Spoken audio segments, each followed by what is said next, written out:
Challenged about the cuts on Thursday, Communications Minister Paul Fletcher and PM Scott Morrison insisted they are, in fact, a fantasy.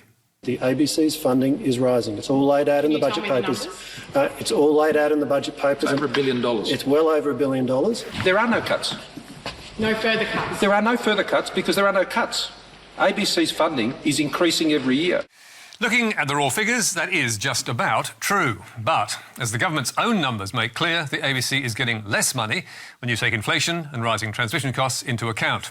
And as Margaret Throsby told ABC Sydney, the ABC's operational budget funding will be more than 10% lower in 21-22 than it was in 2013. I mean, it's as stark as that. And anyone who's been around the place for a few years will know that we've lost 1,000 staff in the last 6 years. We're just down to the bone. The ABC's critics say the public broadcaster gets $1 billion a year, and that is more than enough.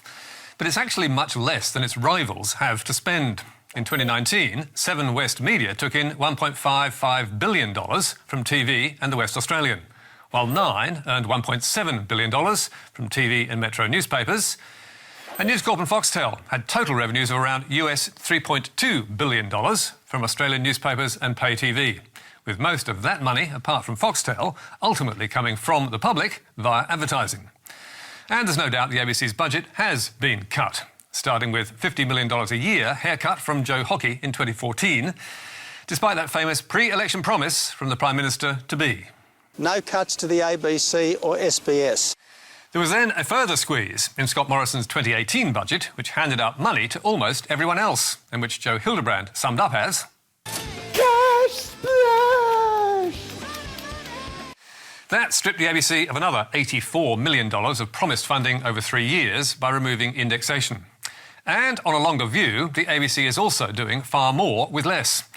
Back in 1987, according to the government's latest efficiency review released last week, the ABC had 6,100 staff to run 1 TV channel and 4 radio networks.